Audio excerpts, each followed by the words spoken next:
Hello everyone, it's Mari here for Honeybee Stamps. I'm going to be creating today with the lovely Teatime Florals stamp and coordinating die set. This is such a sweet little set. I love the teapot, the floral images, and the sentiments are just awesome. I also love that there's a coordinating die set that cuts out all of these different images, including the sentiments. You can see the lovely sentiments that are included here and that the dies coordinate perfectly. I'm going to start off here with a piece of watercolor paper in my MISTI. I'm going to stamp out my images using a slow drying black ink. I'm stamping that out and then I'm going to add some clear embossing powder over top of the black ink. I'll take that to my heat tool and melt the embossing powder. And what that's going to do is it's going to leave a really nice ridge on my impression, on my image here. And I'm going to do some watercoloring with my Karin Markers today. So I'm just going to complete the melting process here with my heat tool and make sure that I have all of that powder melted. And now I'm going to go ahead and apply my pigment. I'm going to start off with my paper being dry. I'm going to go in directly with my marker. I'm going to add a little bit of the pigment with my Egyptian blue pen. And then I'm going to go in with my water pen and I'm going to activate that pigment. I'm just going to drag the color out into the white area. And it's going to be darkest where I laid down that ink and then lighter where I pull the ink out. And so in that way, you can get a shadow and a lighter area all sort of like in one step or just in a couple of steps. So really, really easy to do. The Karin Markers are super easy to work with. I love using them to color. Now, the great thing about the water brush is that obviously the water is right there, so you don't have to keep going into a container of water. If you like a little bit more control, you may want to use a watercolor brush rather than a water pen.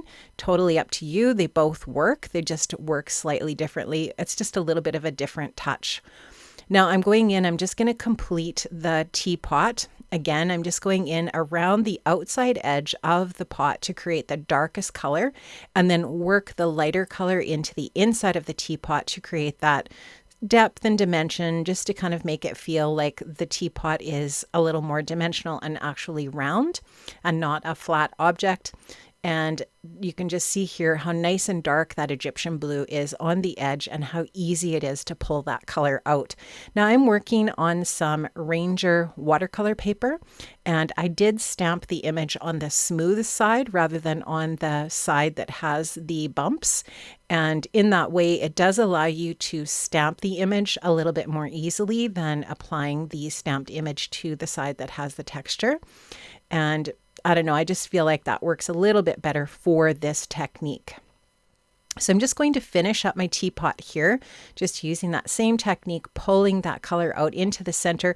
Every once in a while, I take the brush over to the paper towel and just make sure that I have the right amount of water coming out of the brush. Sometimes the brush gets a little bit dry, so I just give it a little bit of a squeeze and get a little bit more water coming out of through the tip. And wherever I feel like I need to darken it up on the edge, I can just go back in and add a little bit more color. And then that allows me to drag more pigment out into the center area of the project. If you find you have a little bit too much water on your image, you can always just take a little bit of paper towel and sop that up where you want there to be less pigment. And the paper towel will pick up the water and the pigment as well. Now I'm going to go into the florals and start coloring those. I'm going to use a little bit of cool Aqua here, and that's just going to be really, really gorgeous. I love this in contrast with the Egyptian blue. Now I did it wet on wet technique for this area. I used my watercolor brush, a regular watercolor brush, not the water pen, and I just added a little bit of water to the flower first and then added the color to the wet area with the Karin marker. And in that way, you can do the wet on wet technique. So here you can see I'm going in with clear water with my watercolor brush, putting some water down and then adding the pigment. So this is another way that you can use the pens. Now I'm going in with some lime green. And I'm also using a little bit of grass green on this project as well. So you can see the different colors being used here and how pretty they look. And you can definitely use, like I said, just a regular watercolor brush to pull the color out if you want, or you can use a water pen, as I have been in most cases for most of the different areas.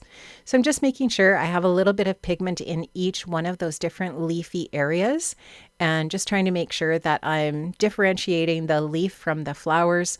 And you can always go back and look at the line drawing if you need to on the stamp set, if you need to clarify which areas are leaf and which are petals. Now I'm going to also obviously color up the other flowers that are remaining. The flowers on the left, I'm going to use some orange red Karin marker. And I love that when you add a little bit more water, you can get a lighter pigment, which is pretty much standard, right, with any watercolor that you might use. So if I'm putting in a little bit more water here, the color is going to be a little bit lighter, and you'll see that when I blend this out, it does really wash out this color a little bit, but that's what I was going for. I wanted this to just be really nice and light and soft. Now this color here is the fire red Karin marker, and you can see that this is just a really nice contrast with the other colors that I've used. And again, using the wet on wet technique, I've gone in, added some water to the little areas, and then gone in here with the water pen and just pulling that out. And now I've got some turquoise, and I'm going to use a combination of turquoise and grass green on these last two leaf areas that I have. So I'm starting off with the turquoise, and then I'll go in and add a little bit of green as well, just to change up the color of these leaves so that all the leaves aren't the same color, just to add a little bit of contrast. But I also wanted to make sure that this color was going to complement the blues that I've already chosen, and obviously add in a little bit more green. So you can just see how gorgeous that is, the green and blue together. Just going to blend them together with my water pen. And the really great thing about having done the heat embossing is those heat embossed areas really contain all of that water, which is great. Now this is a hot foil plate. This is the Fanciful A2 hot foil plate. I did not use it as a foil plate. I used it as an embossing plate. So I ran it through my die cutting machine with a piece of paper using my embossing sandwich as recommended with my Gemini Junior. It just adds some beautiful texture to my paper. I'm going to use that as a base for these gorgeous different pieces I have die cut now. Before I add them to my card, I'm just doing a really quick splatter. This is some Dina Wakley gloss spray. I've just poured it out onto my mat, and I'm using a fan brush to add a little bit of white splatter to my images. I just like this look. I think it just really adds a nice little bit of extra texture and dimension to the project. So I have this in my splat box. I'm just splattering away. And those images are now dry and ready to add to my project. I'm going to take that that card front that I ran through my embossing or through my plates with as an embossing folder using that foil plate. And I'm going to put a little bit of foam adhesive on the back to give a little bit of extra dimension to that piece as well.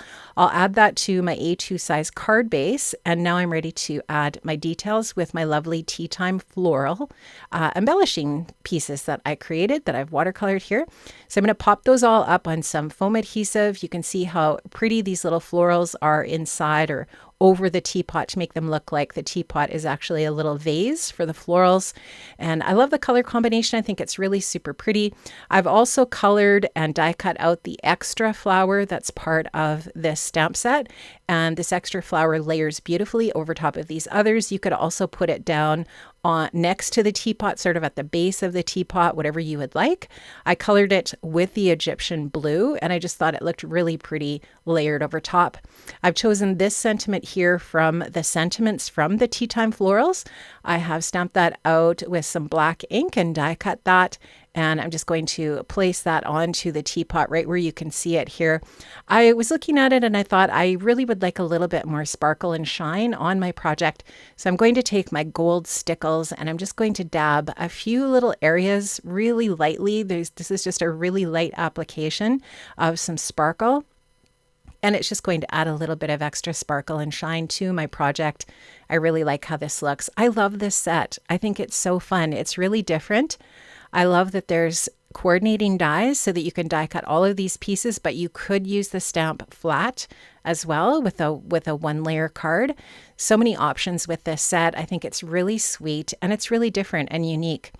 I am so happy with how this turned out. I hope you guys enjoyed. All of the products I've used are linked in the description box below. Have an amazing day, friends. Stay safe, stay well, and I'll see you again. Bye-bye.